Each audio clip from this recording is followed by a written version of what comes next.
Good morning, afternoon, evening or night, whenever you're watching this, welcome.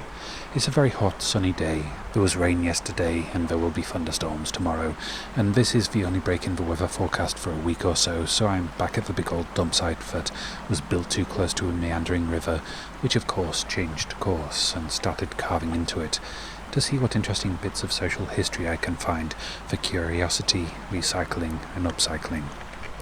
Last time I was here, this beach wasn't, so there might be a few things I can find that previously I couldn't.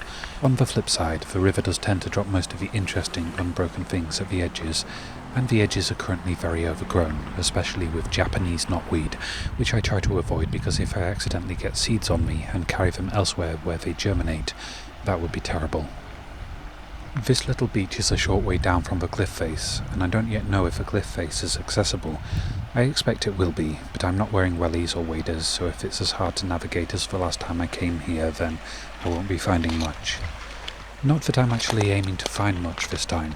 This is more of a scouting expedition to see the condition of the site and assess the accessibility for some other YouTubers who are thinking of a visit. It's not a big distance for me to come and check it out before they commit to driving much further. I am strictly limiting myself today. I don't want to head home with 2 bags full of bottles. Only a few if they're really nice, or if I have a craft project in mind for them. I want small things. Blue and white pottery for James Major of Find and Create for his bathroom floor project. Any other flat pattern pottery for a craft project idea of my own that I want to try. Scraps of copper and brass for craft and smelting. Any lead to get it out of the river system. Plastic trash for the same reason. And anything exciting, mysterious or historically interesting.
Tiny little jar, that looks cute.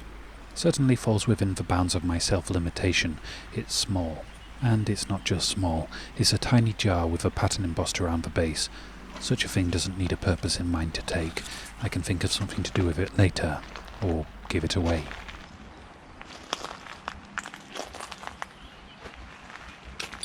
I think this orange at the water edge is a combination of iron oxide and a bloom of algae, rather than chemotropic bacteria, which is going to make finding things in the shallows tough. But I shouldn't really be looking for things in the water anyway, as COVID-19 survival in cold water rivers is still an unproven possibility. I will put on a glove anyway if I see anything in the water, and I have antiviral foam for my hands in general, and I don't touch my face as a standard thing once I've started picking things up, until I can properly clean. In my current circumstances, I do have to be more careful than most people would think to be.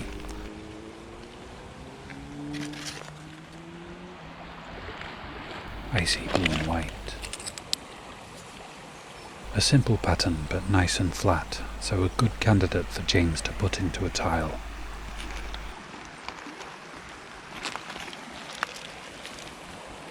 Oh, yes. I have looked at this, and although the pattern is pictorial and nicer, the curve of it means that it's a no.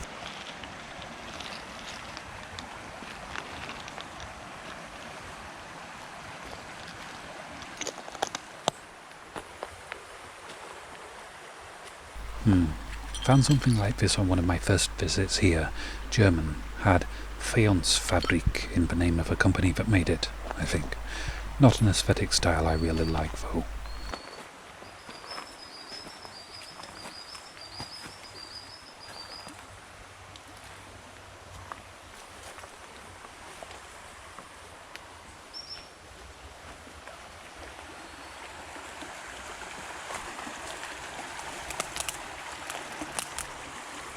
It's just all invasive species down here, isn't it? Himalayan balsams, Japanese knotweed, nettles and thorn vines which invade upon my comfort when I invade upon their space.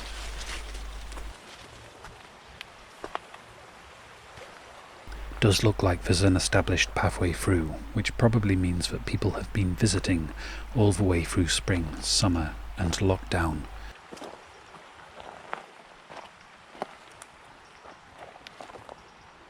I know that this place is a favourite amongst my audience, but it's fairly well known now, and a favourite amongst local bottle collectors and mudlarks too.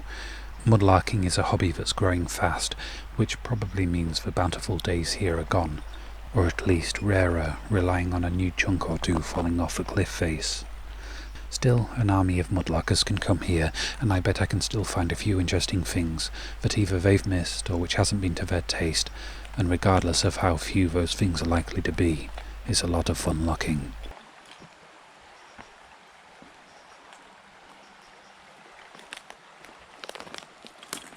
Gah, I wish I'd worn my wellies, but this was a conscious decision to keep me out of the water. Oh well.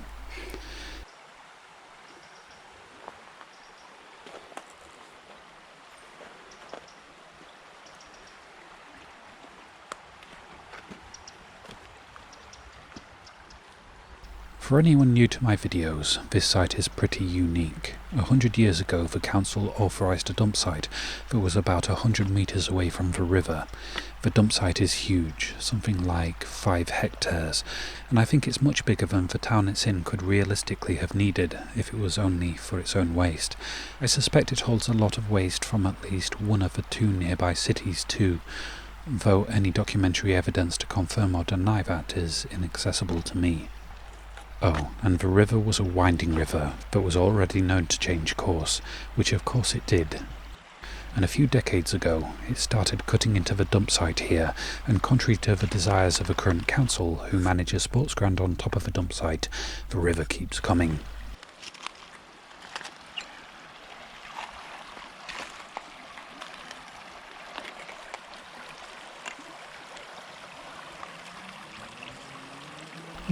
Has a pleasant look about it, but what was it? Any ideas?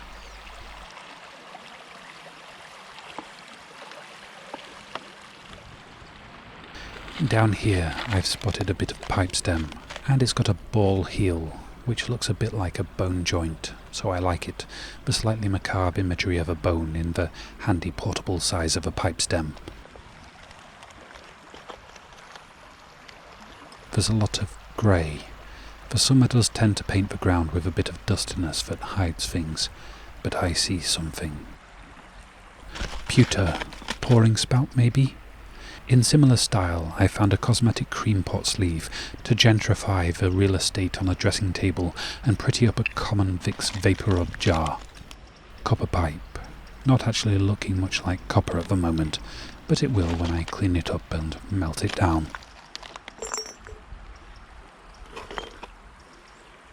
A couple of electrical insulators, and in a more usual time I'd probably take the small one for a future tensegrity table project I'd like to try and do one day, but I haven't got my glove on yet, and just having a first general look around. Stopper from a Victorian ceramic foot warmer, broken, and some stuff over there that looks like leavings from another larker. I'm curious enough to check them out. This looks like maybe the top of an old style fire extinguisher. I'm gonna start a pile and head around for another look at where I've just been.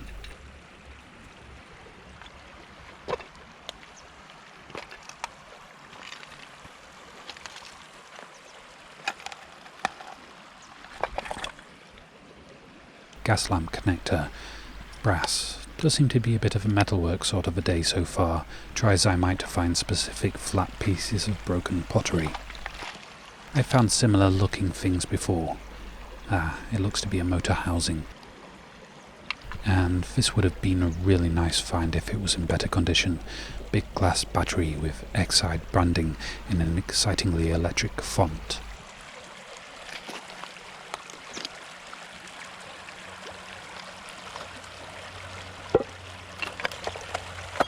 unusual looking cable looks like it might have been off a very monochrome abacus, but probably not. Ceramic beading, possibly insulators. Anyone know? It's an iron S, a little too corroded to recognise any feature beyond that, and a padlock with a peculiar corrosion that seems common to all the padlocks I've found here. I've never been able to clean one up without it falling apart. I might try again though. Let nugget and strip. I have the glove on now. It's going to serve as a reminder that I need to thoroughly clean both hands. So, copper pipe with a brass dangly bit, maybe a valve release.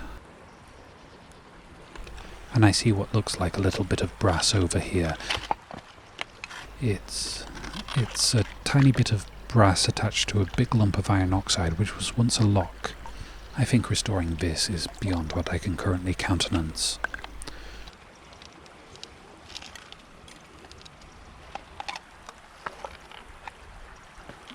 Ooh, now that's interesting.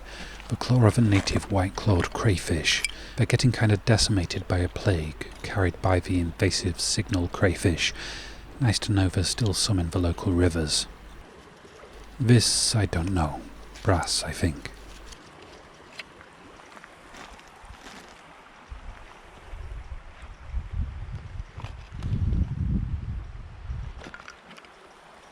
Part of, but by no means all of, a figurine. Let's see if we can figure out what it was.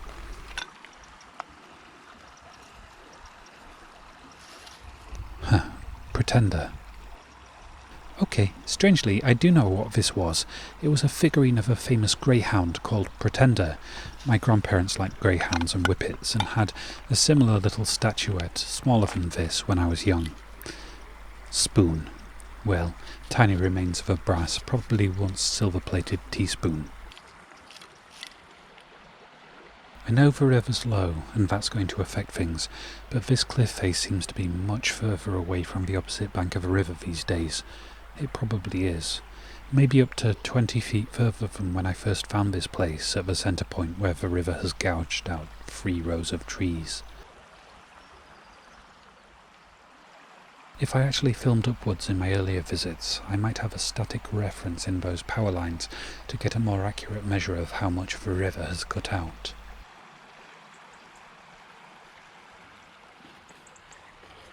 Right then, simple light switch. Find them quite often, nothing special about it. But I picked it up because down here is the brass cover-off of one. I'm guessing they might have been together, and I'm idly contemplating whether I have any projects planned that could do with a vintage-style light switch in need of some restoration. I'll probably take it just in case. And this piece of copper pipe, just because it's copper.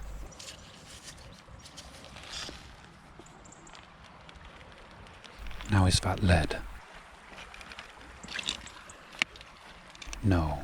I think it's probably rubber by the feel of it.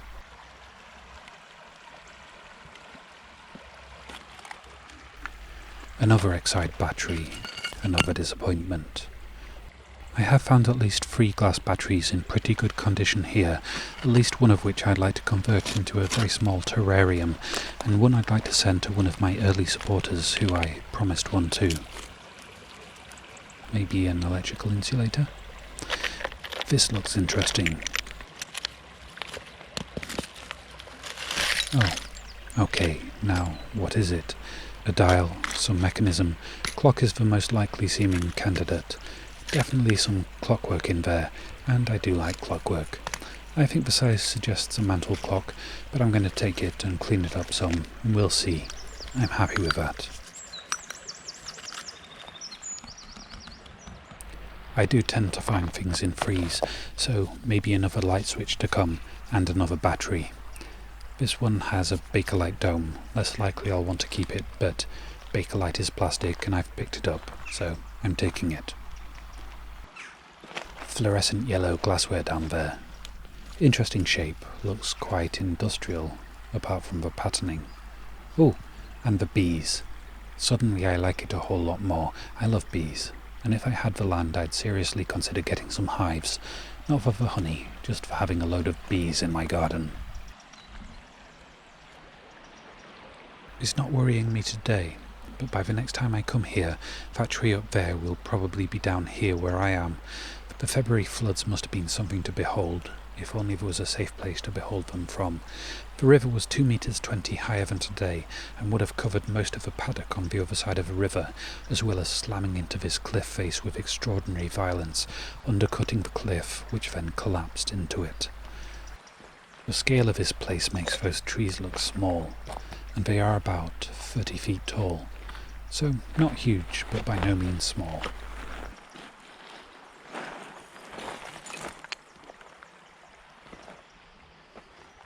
I like the colour that comes with bottles of this shape. It's got a big crack in it though.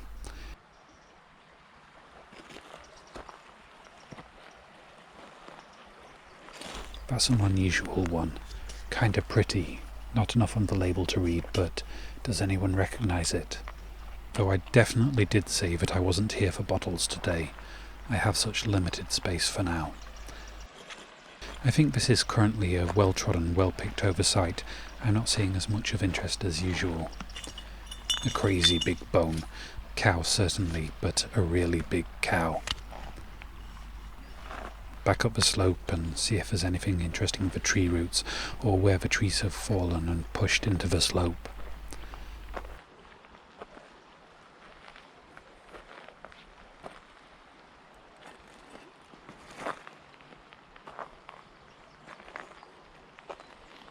I have a growing appreciation for these. That's a shame. And that's not the missing bit. If it was, if I can spot it, I'll take them both and practice some kintsugi repairs on them. Can't see it. May have been broken already when it went into the dump. Oh well. This too would have been a nice candidate for the stylish Japanese way of pottery repair, if all the pieces were here to find.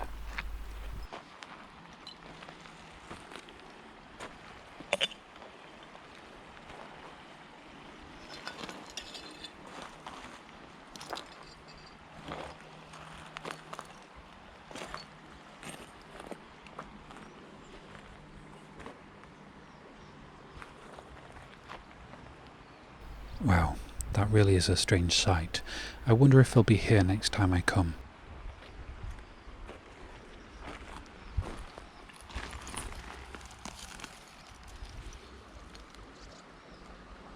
Taken is about all I can make out.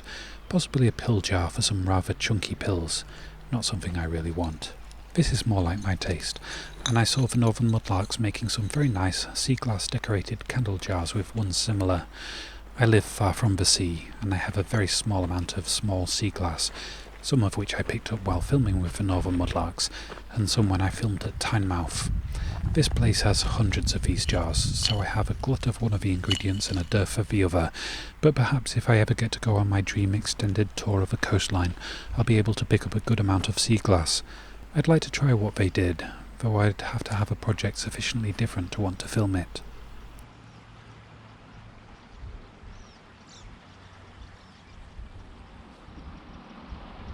I see what looks like a jasperware teapot down there.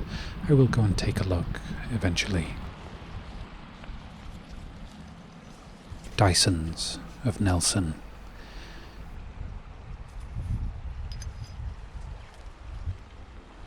The problem with this place is that the more trodden it is, the looser and slidier the top layer becomes, and that patch there looks like somebody or something slid.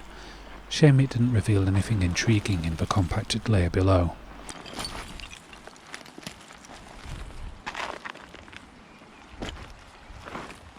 I don't know what it was, maybe the front glass of a clock or dial, but how on earth would a thin piece of glass like this survive 80 plus years in a dump, then being in a cliff collapse? I kind of want it, but if I take it and put it in a bag full of metalwork, surely that'll be too much for it. I'm going to try and take it. If it breaks, but if it stays, it surely will. Please don't be too upset with me that I'm ignoring most of these bottles. I just don't have room for them at the moment.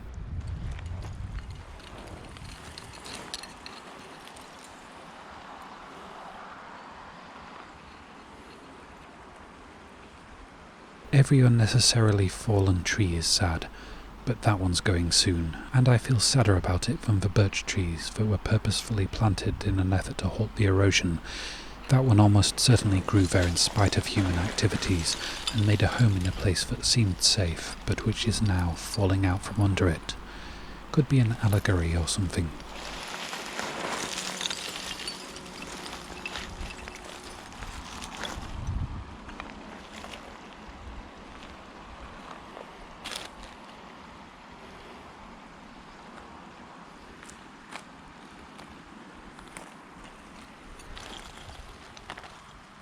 I like the colour, but not the shape.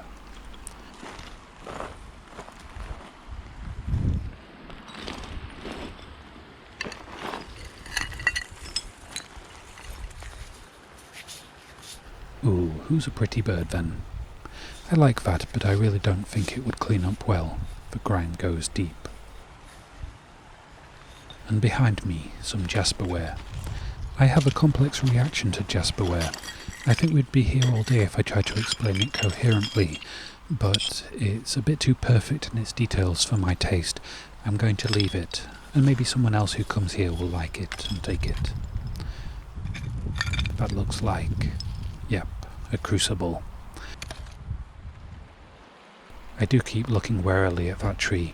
I thought about it falling earlier, and though I really don't think it's going to fall any time this month, there's a small part of my mind that thinks it's already falling. Anyway, down by the water's edge, I've spotted my first pint ball of the day. May well be the last, too. And it's a chunky one, no visible maker's mark, a mass-produced late 19th, early 20th century one, by my inexpert estimation. But I'm happy with it. I hope to find a marble, too.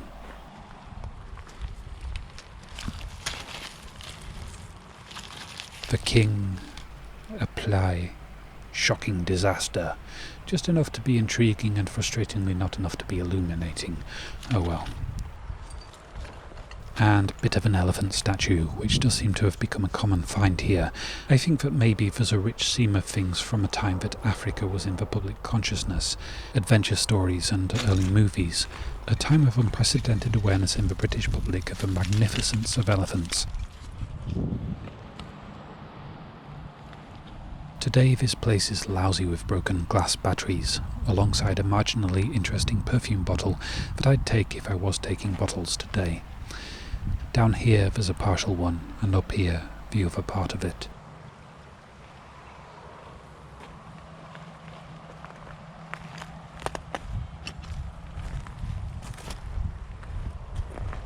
What a strange clump. These parts look remarkably like shellac to me. Could be an early plastic, but I really can't take this whole clump if it is.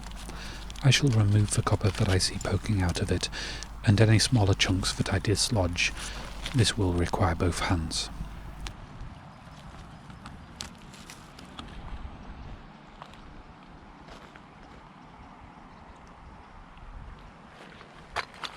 That's an unusual bottle. If it was whole, I would definitely take it. I'm guessing it contains something poisonous. Doesn't say so though, so could be older, predating the rule that required clear warning.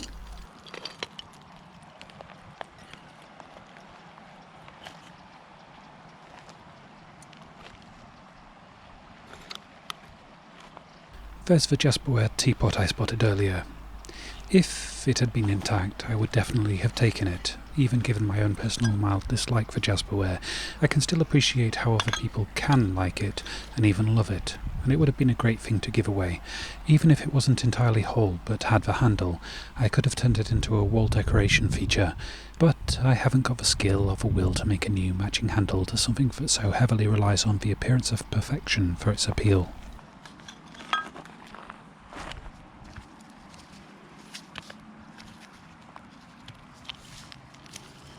Ooh, now this is something I like, just a rather common Victorian tile, and even now some survive in public houses from the time. My use for it is less decorative, more functional, an easy to clean hot plate for my glue gun and my soldering iron.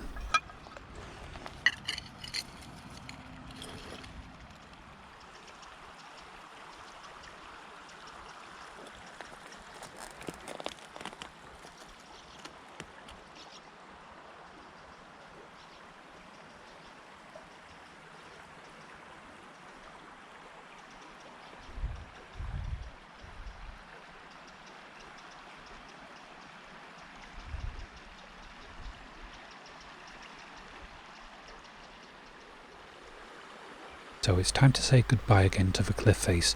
It's not been a particularly productive visit, but I found a few cool things and had fun.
This is the lowest I've ever seen this river, and that means the beaches are bigger.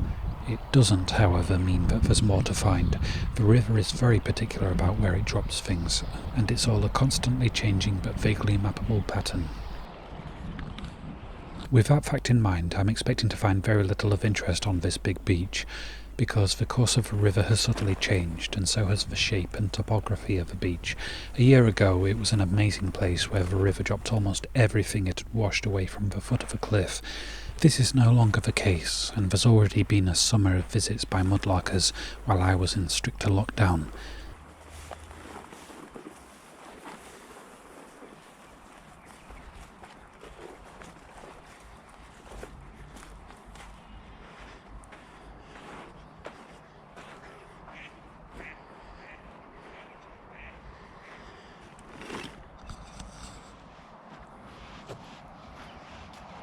Big power cable thing, a tiny bit of copper still in it, and a big lump of plastic, which I'll take with me when I leave.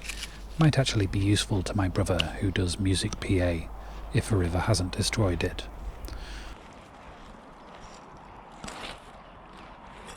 Ooh, bubbles. Is that? It is, but this is the wrong camera to really show them. Thousands and thousands of tiny baby fish. I know they're probably put here by the fishing club who has the license on this river, but I still like to see them. They're a nicer thing to notice than the car tyres, which I really don't like to see. Little baby fish. Smile.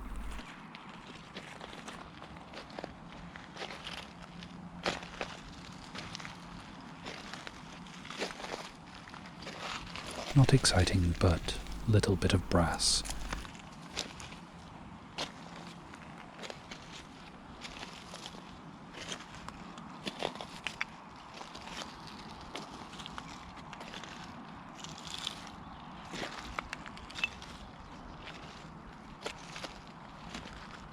Oh, fossil? No, although there is a fossil pattern almost exactly like this from the bark of an ancient tree fern, this particular example is a wire mesh set into concrete.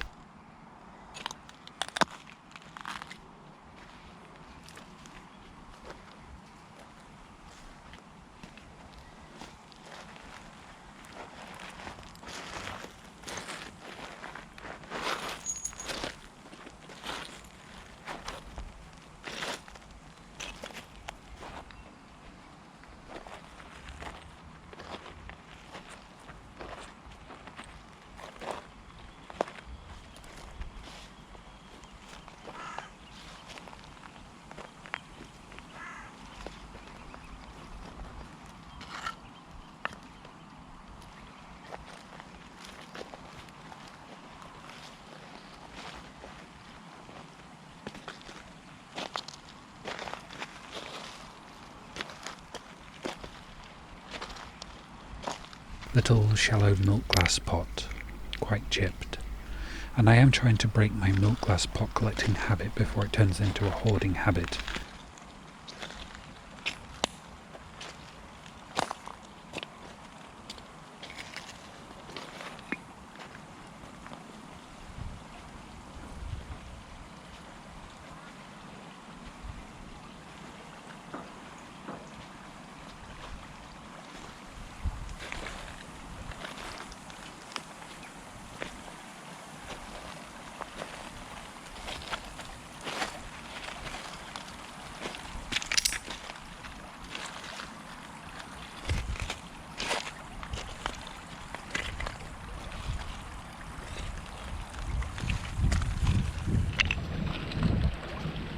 Plain, but lots of little larvae living on it, so back into the water properly.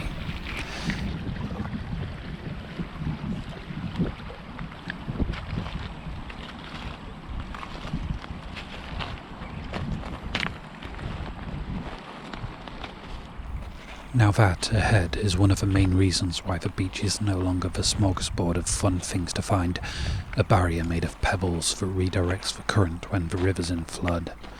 First made an appearance in autumn of last year and has grown bigger with every major rainstorm since. I do wonder when now the river drops that incredible quantity of things, and I'd certainly like to kayak down river a ways, although the next big beach is below a weir, and I don't know if it's a safe one to kayak over, and also I'd need assistance, someone to drop me off far upriver and pick me up downriver, and a kayak, which will certainly have to wait until the pandemic is done with.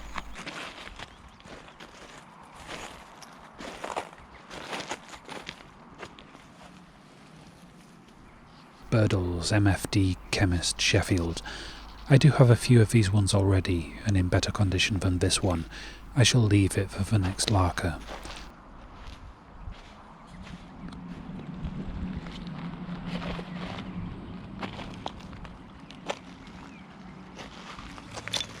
One of the rarest shapes of milk glass. Not sure I have one in better condition, so to take or not to take.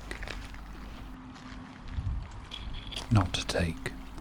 Light bulb fitting, a little bit of brass.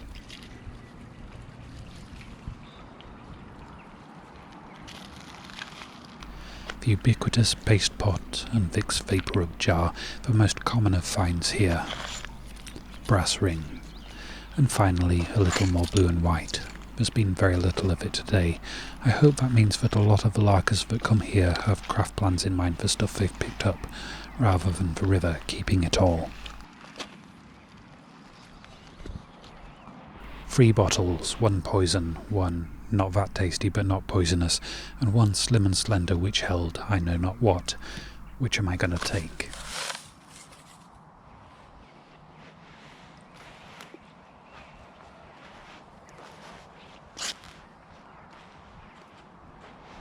Figurine. Well, partial, missing a whole lot. But is she missing too much? No. I think I'll try and turn her into a merman. That might be a fun little project.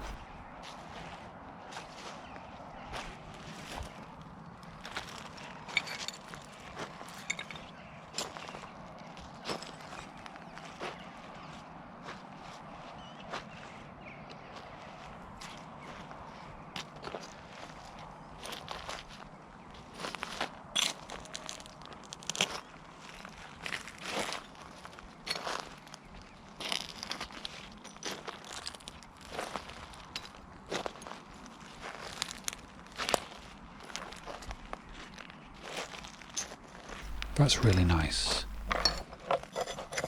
Yep, I'll have that. Saw something crafty done with bottlenecks, but can't remember what.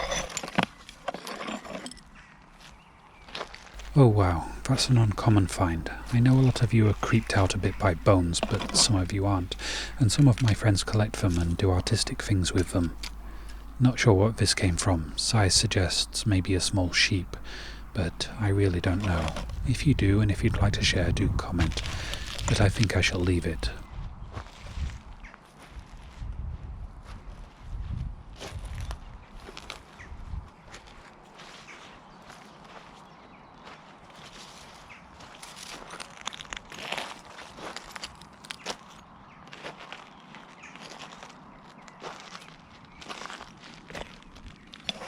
This is quite a nice tile piece, and I shall take it.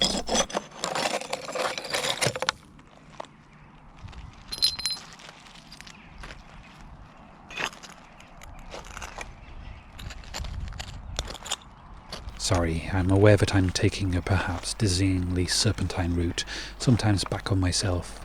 Just looking at the same patch of pebbles from a different angle is sometimes enough to reveal the hidden things.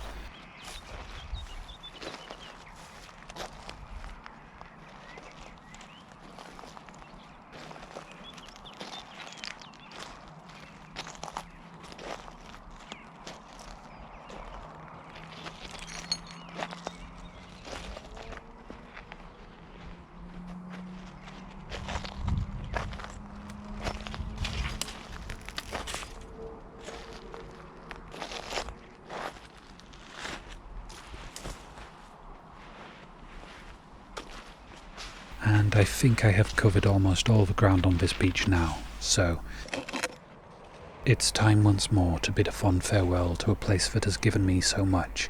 It's not the same, and neither am I. I will revisit this place, but not as often as I have done, mostly after heavy rains and high rivers and in terrible weather. And now round-up time. Far fewer fines than previous visits, and I was far more strict with myself about the things I allow myself to take. That being said, I got out beside the river, and that's a happy place for me to be. Not quite as enjoyable as when I can actually wade in the river and reach my hands in, and I expect this video wasn't quite as enjoyable too, lacking those elements. The things I found weren't all that special, and that's to be expected. 6 months after the last major cliff collapse, and with many larkers having been here, it's not like the Thames, which reveals new old things to find twice a day after every tide. Let's start with the pottery. I found quite a bit of blue and white, but only 2 pieces which were actually flat, and these are ostensibly for James of Find and Create for his amazing bathroom floor project. Check it out if you haven't already, link in the description. I don't know how I'll get them to him during this pandemic, but I did bring them back with him in mind. The coloured tile pieces are for my own, simpler craft project inspired by James. I plan to make a bird feeding table. Not a clever one that prevents squirrels from joining in the feast. I like squirrels too. Just a simple platform on a pole with a roof, tiled all over with pottery pieces. I shall need more flat pottery. This green tile is perhaps the easiest transition from dirty in the dump to being used that I've ever found. I've already used it as a place to rest my glue gun. It's not like I can't use the tabletop for that, but it's a small protection against unintentional damage to the tabletop. I think this slightly fluorescent yellow glass was a holder for a plant pot. I like it, broken as it is, because it has bees on it. When I decided to bring it home, I thought that maybe one day I'd cut out the bees with a fine-tipped tungsten carbide burr and my Dremel, and make some jewellery with them, earrings most likely. I don't think that's a particularly good idea now, because who'd like to wear slightly radioactive earrings?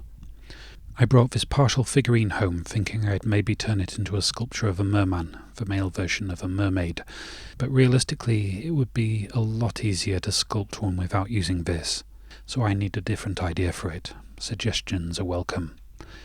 I didn't pick up much glass, and the tiny pot that was my first find unfortunately broke.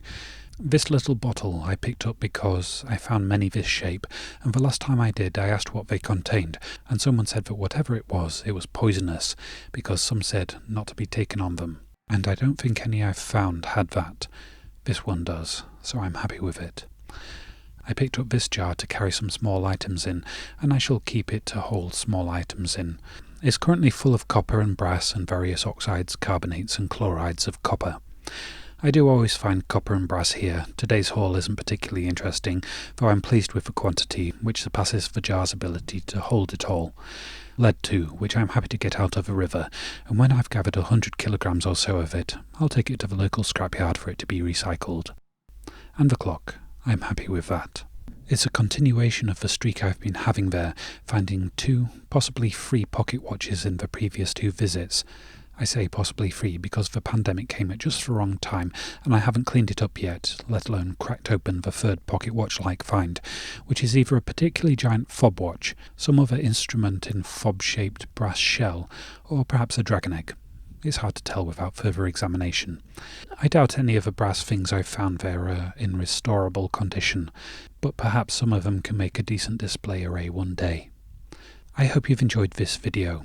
If you have, then please give it a like, subscribe if you haven't already, hit the bell icon to get notifications, comment, share, and if you'd like to, you can buy me a hypothetical coffee through Ko-fi, or alternatively something off my Amazon wishlist, which is full of ingredients for the many varied videos I'd like to make. Thank you all very much for watching, and for now, goodbye.